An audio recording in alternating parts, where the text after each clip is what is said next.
Presença. Oferecimento Áureo. Mais que sonhar, realizar. E Vista Azul Hotel. A Europa pertinho de você.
Hoje a presença de Chico Chagas, e vocês vão entender talvez melhor essa presença, que é bem familiar nos grandes e nos maiores circuitos artísticos do Brasil, no decorrer dessa conversa. Vamos conversar com Chico Chagas.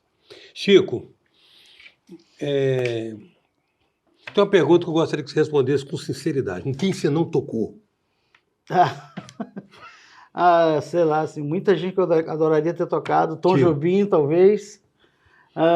Os meus dois favoritos, Tom Jobim e Luiz Gonzaga, são dois artistas que eu gostaria de ter tocado e não tive a felicidade. Dominguinhos. Dominguinhos eu gravei com ele. Você tocou? Sim, e também dividi palco com ele. Também? Inclusive aqui no Espírito Santo, lá no Festival Domingos Martins. Você gostaria de ter tocado com Tom Jobim e Luiz Gonzaga? Exatamente, adoraria. Bom, então vamos inverter agora, né? Com quem que você já tocou? Gente, os nordestinos, Alceu Valença, Zé Ramalho, Elba Ramalho, Genival Lacerda, inclusive o último disco dele. Eu já falei Elba, Moraes Moreira, Geraldo Azevedo. Alceu, gravei o Forró Lunar também dele. No Rio de Janeiro, fui diretor da Elza Soares, Zeca Pagodinho, Alcione. Os baianos, Gilberto Gil, Caetano Veloso. Os mineiros, deixa eu ver aqui, Milton Nascimento, que na realidade é carioca. Adriana Calcanhoto, o pessoal da área pop, Cássia Eller, Adriana. Marina Lima, Sandra de Sá, Nando Reis, X. Rock in Rio. Eu toquei com muitos artistas do pop, que eu não vou lembrar o nome de todo mundo aqui. Eu fiz parte também, quando o Gilberto Gil tombou o Samba da Bahia, que estava todos os baianos lá, eu toquei com aquela turma toda também, que era um concerto da Beth Carvalho, a qual eu tive a honra de ser convidado no Festival de Jazz de Montreux. Você tocou em Montreux? Sim, convidado da Beth Carvalho. E tem mais uns aí, o Trio Forrozão, que fez o Shot Capixaba, né, que fez tanto sucesso aqui, o Zé Renato, que é daqui. Ex-Boca Livre, depois carreira solo. Sim, gravei esse disco do Boca Livre, que ganhou agora o Grammy americano, não o latino, ganhou o Very Grammy, que é o americano. Boca Livre. Beth Carvalho, A Cor do Som. Tive agora no festival aí do Zé Olavo, Santa Jazz, tive a honra de dividir o palco com o Armandinho. Cheguei para o Armandinho e falei: Armandinho, eu sou seu fã desde que eu era criança. Aliás, desde que você era criança. E Armandinho, assim, uma grande influência para todos os músicos do Brasil. Foi o cara que, juntamente com o pai e o tio, né, mudaram o som do carnaval ali com as guitarras. Na Bahia também, Daniela Mercury, Ivete Sangalo. Gente, é muita gente, assim. Muita gente. Então, vamos... Agora, uma outra questão, Chico. Por que o acordeon? Porque o acordeon está no meu DNA. Eu sou bisneto, neto, filho de acordeonista e todos os irmãos do meu pai, do meu pai. Sobrinho, neto. Os irmãos, meus tios, são acordeonistas, todos eles. E meu avô não queria ter filho acordeonista, todos os filhos viraram acordeonistas, e eu sou o primeiro neto. Como é que era a expressão dele? Para ser músico tinha que ter uma profissão, né? Meu filho, para ser músico tem que ter uma profissão. Melhor você estudar aí se quiser ser músico. Vem cá, e como é que você, como o cara que foi o sideman, desses caras todos, como é que você viu essa brutal transformação que a música popular brasileira vem sofrendo, particularmente nos últimos 10, 15 anos, eu acho, né? Como é que você vê isso? Como é que você, como músico... Você tem uma formação erudita, né? Acadêmica. Sim, eu sou formado em música, mas eu fiz alguns cursos extra faculdade. Como é que você vê isso, Chico? Eu vejo isso como um empobrecimento, de uma forma geral.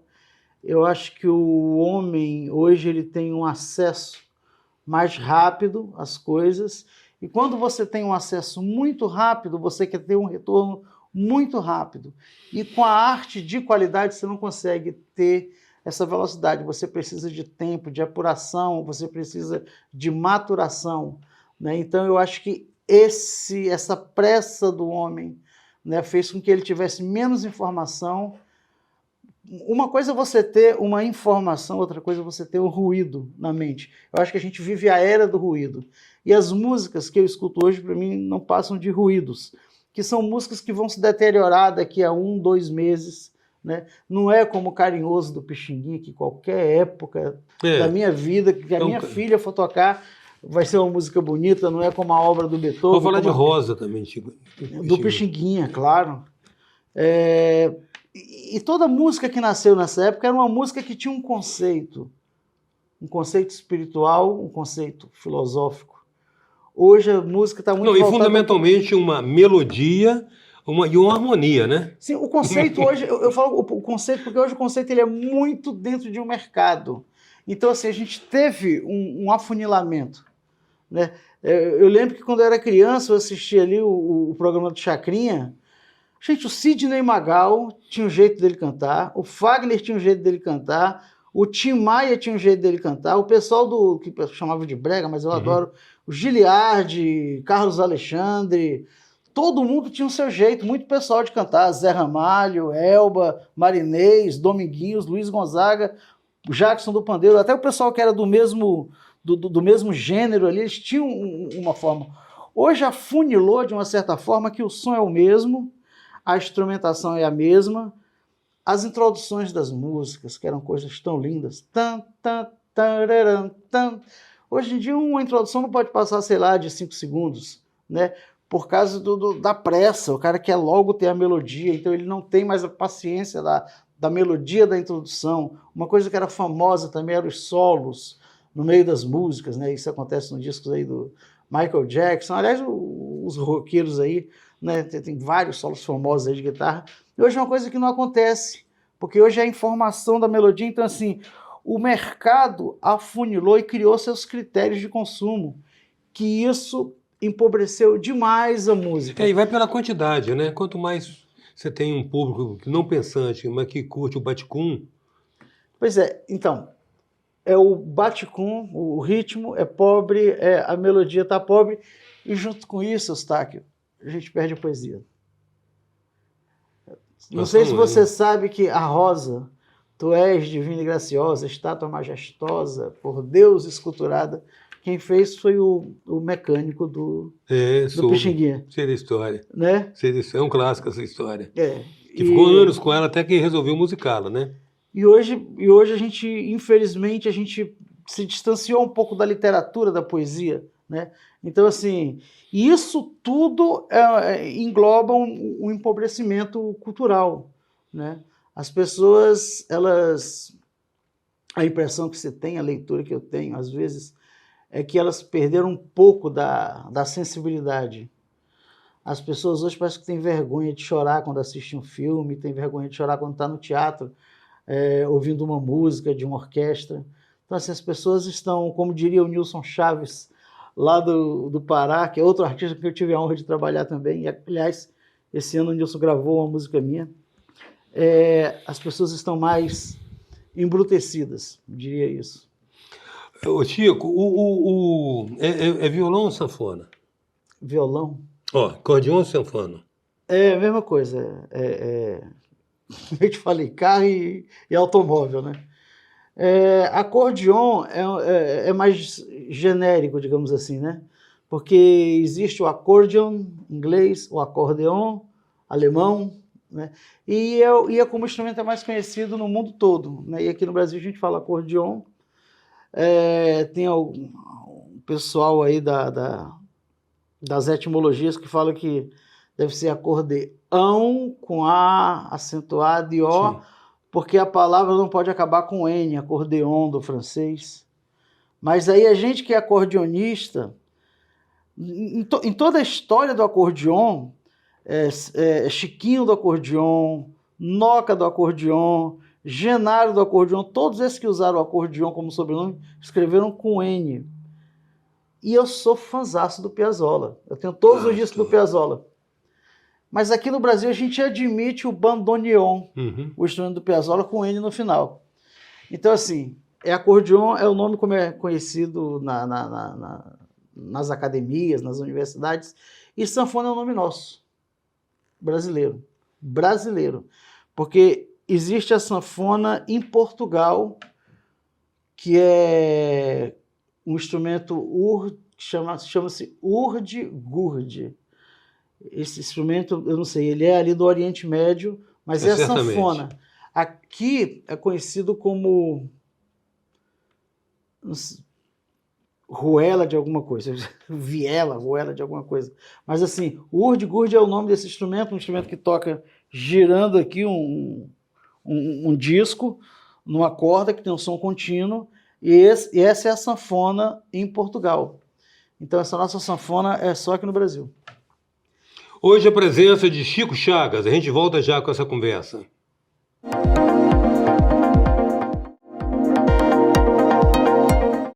Voltamos com a presença do músico Chico Chagas. Chico, você, depois dessa preleção tanto quanto erudita a respeito das origens e da adequação do nome, saber de você o seguinte: existe gênero para o qual o acordeon é mais adequado?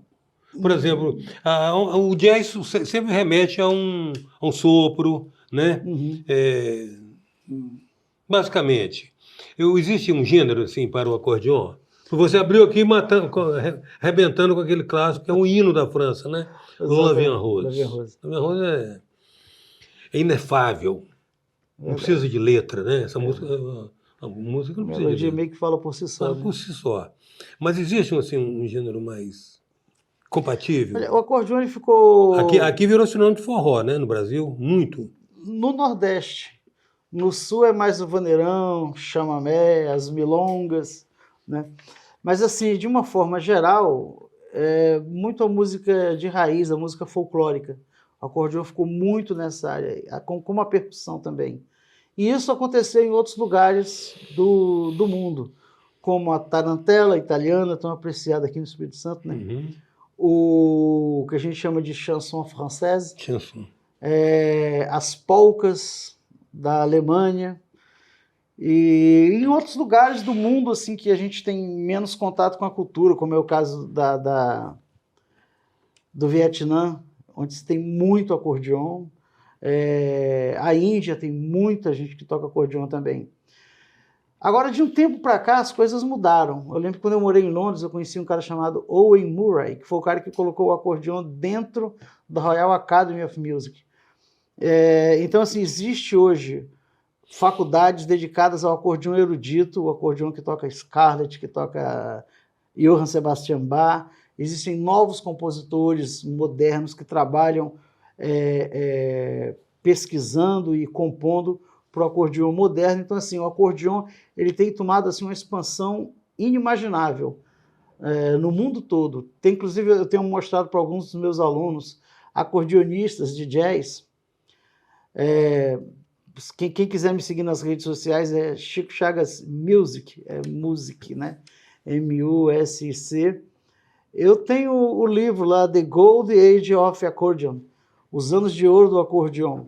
Então, é um livro volumoso e você vai virando páginas e páginas de vários acordeonistas DJs, de paletó, alguns deles apresentadores de quiz shows, tocando com big band, né? Então, assim, o acordeon ele teve uma presença muito importante nesse outro lado. Agora, aqui no Brasil, ele meio que se resumiu à música mais popular mesmo. Dos artistas, aquela penca, certamente você esqueceu muito, aquela penca de artistas cujos nomes você declinou aqui, para ficarmos no lado positivo das coisas, não vou citar os intratáveis, que tem uns que botam um salto alto que na intimidade deve ser difícil a convivência. Com os que você curtiu e gostou de conviver e trabalhar. Bom, eu gostei de muitos deles, mas eu vou falar meus favoritos. Em primeiríssimo lugar estão ali empatados Cássia Eller e Zeca Pagodinho. Não sei qual dos dois eu gostei mais de trabalhar. Duas pessoas assim, muito agradáveis, tratam muito bem toda a equipe. O Zeca sempre tratou todo mundo bem, a Cássia também, pessoas assim generosas, sabe, do coração grande. Eu lembro que a gente foi fazer uma turnê com a Cássia, que essa turnê ia passar pelo norte. Eu sou do Acre, né? E daí, quando a gente chegou ali, que a gente fechou Manaus, o Acre não tinha cacife, não tinha verba para Larjan para pagar o cachê da Cássia. A Cássia falou, não, pode fechar. Eu quero conhecer a terra do meu tecladista. Você acredita que ela foi fazer o show lá por causa de mim? Foi, levou a banda. Quando chegou em Manaus, ela ligou para a Eugênia, falou, Eugênia, pega o Chicão que a gente está indo conhecer os pais do Chico, lá no Acre. Aí a gente fez o show no Acre, lembro disso até hoje, era um sábado, no domingo ela cancelou todos os bilhetes do bolso dela, remarcou para segunda-feira, falou, não, domingo eu vou passar com a família do Chico. Aí foi lá para a chácara da minha irmã, e a gente passou o domingo lá juntos. A Cássia era impressionante. Também fui no Acre com o Geraldo Azevedo, que é assim outro cara que eu... Tranquilo, né? Bem tranquilão. Geraldo é uma pessoa que eu gosto muito, muito, muito. Assim, um cara completamente despido de qualquer tipo de orgulho, vaidade. Ele é incrível. E, apesar do contato muito pequeno, a nossa excelentíssima ministra atualmente, Margarete Menezes, também foi uma pessoa assim de uma simpatia singular. Uma pessoa assim, eu gostei muito, muito do contato que a gente teve, das conversas que a gente teve. Outra pessoa assim, muito, muito tranquila, muito profissional também. E de um tratamento ímpar com os profissionais. Isso é muito importante, né? Uhum. Tem artistas aí também que a gente não vai citar o nome, que não faz passagem de som, que não conversa com os músicos, não anda no mesmo avião, não anda no mesmo carro, não fica no mesmo camarim. Você acha iluminado? Eu diria que a maioria hoje em dia. Assim, né? O pessoal do sucesso é ilusão, né? É ilusão daquela glória passageira, que sabemos que é passageira. Né? Infelizmente Uma questão de definição. O acordeon é um instrumento de sopro? Não. Ele é um instrumento que funciona com ar. Que é um fole, né? Mas esse sopro não vem de dentro de você. O que o faria um instrumento do sopro se ele viesse de dentro de você. Mas você é um fole que você administra o ar que você usa para produzir o som, assim como é o harmônio, como é a gaita escocesa. Ele é um aerofone. Ah, tá. Você faz uma gestão do ar ali. Uma vez o Wagner Tiso falou que ele admirava particularmente os instrumentos de sopro, porque a música começava dentro da pessoa. Exatamente. Se você pegar assim, três saxofonistas distintos, entregar o mesmo saxofone, o mesmo instrumento, para cada um vai ter um som diferente. Vai tirar um som diferente. Vai tirar por causa do pulmão, por causa da estrutura física, a estrutura craniana. Esse é um instrumento de sopro. Eu não sei se foi Wagner Tiso ou Tunay que me falou uma vez a respeito, quando eu perguntei uma referência da sua idade, ele falou para mim, Miles Davis. Para você seria quem? Quem que você se colocaria no seu panteão de músicos que você, como músico, tem um respeito pela... De sopro? De qualquer categoria. Difícil demais. Né? Gente, como não falar do Beethoven? Como não falar do Wagner? Como não falar do Stravinsky? Aqui no Brasil, como não falar do Tom Jobim? O Xangai falou que depois dos clássicos, todas as músicas foram feitas. Entendeu? Que tá tudo ali dentro. É só você achar a sequência de acordes exatas. Eu diria que se juntar a música clássica com a percussão da África, a gente tem tudo. A música africana nova. A música africana. Interessantíssima. Acho que ali tem tudo. Tem a música. Teve uma que foi a musa do verão de Paris, uns anos atrás, Tadie Bono. Lindíssima. Africana, sim. Lindíssima. Agora, Chico, um dado autobiográfico. Por que o Espírito Santo na sua rota? Nós aqui no canto, esquecidos entre a Bahia, ou seja, separando a Bahia do Rio de Janeiro, que na verdade eram os polos da sua vida, Bahia, Rio, São Paulo. Como o Espírito Santo acontece na sua rota? Então, eu estava morando na Europa, aí falei que queria ficar um tempo no Acre. Quando eu voltei para o Brasil, meu amigo Mu Carvalho, da Cortizão, falou: Chico, tem uma novela aí da Globo, né? E eu prestei serviço para a Globo durante 17 anos. Você musicou novela? Você fez temas para novela? Sim, não temas para novela, mas eu fiz muita trilha, gravei muita trilha, muita abertura de novela. Não só novela, como programas outros tipos de programa, né? Esse tipo linha direta, aqueles que tinham os negócios assim, eu tinha que fazer trilha para aquilo ali, cena de assassinato. Criar cena de emoção. Exato. Fazia aquilo. Aí o Mu falou: não, tem uma novela e uma minissérie pra gente fazer. Vem aqui, eu tava no Acre, vem aqui no Rio. Aí quando eu cheguei no Rio, mais 2 cantoras me contrataram para fazer lançamento de disco. E nisso eu conheci a Joana de Castelo, que morava no Rio. E aí a gente começou a namorar e meio que a Joana abafou aquela ideia de eu voltar para a Europa. E aí casei com a Joana. No 3º dia de namoro já pedi a Joana em casamento. Foi assim. Aí depois apareceu aquela moça que está ali, quem está assistindo aí não vai ver, que é a Maria. E depois a Maria sentiu falta de ter uma família maior. Eu digo: não, vamos para um lugar que Aí eu resolvi parar de cena, de tocar com artista, de viajar e tal. Porque quando você é músico, quando você é sideman, você não tem Natal, você não tem Dia das Mães, você não tem Dia dos Pais, você tem uma estrada para cumprir, né? E depois é virtualmente um operário, né? Exatamente. Você não sabe o que é que vai acontecer na sua próxima semana. Às vezes, de uma hora para outra, pinta um programa de televisão para você gravar com um artista, você tem que ir. E aí eu falei: nossa, eu quero ver minha filha crescendo, quero ficar do lado da minha filha. E aqui no Espírito Santo tá a mãe da Joana, ou seja, a avó, avô, tia, primas. E a Maria é minha primeira filha. Então, aos 52, eu estou tendo a experiência do que é ser um pai de família, um homem de família. E foi isso que me trouxe para o Espírito Santo. E eu estou muito feliz aqui. Isso está valendo muita música, né? Tá, nossa senhora. Eu fui... Mas de uma certa maneira você deu como meio que encerrado um ciclo da sua vida para iniciar um outro? Porque você mantém um contato visceral e orgânico com a música, né? Eu vou morrer músico, né? Eu vou morrer fazendo música. Fazendo música, vivendo música. Agora, assim, o que mudou na minha vida foi o que mudou na sua vida, na vida de quem está assistindo a gente, a música. A música brasileira mudou muito, né? Isso aí mudaram os costumes, assim. Então, assim, quem saía de casa para dançar um bolero, para ir para uma seresta, já não sai mais. Quem saía de casa para escutar uma bossa nova, que era o meu caso, também não...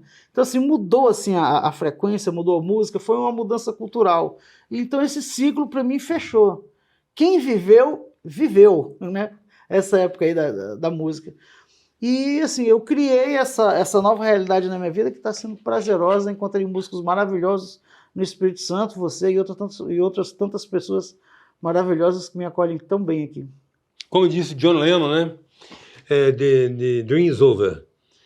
Mas quem não dormiu no sleepback nem sequer sonhou. É verdade. Eu quero agradecer muito sua presença, muito mesmo. E óbvio que vamos pedir uma canja, né? Com o maior prazer. Sair de cena com uma canja sua. Com o maior prazer. Chico Chagas com os senhores.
Presença. Oferecimento Áureo. Mais que sonhar, realizar. E Vista Azul Hotel. A Europa pertinho de você.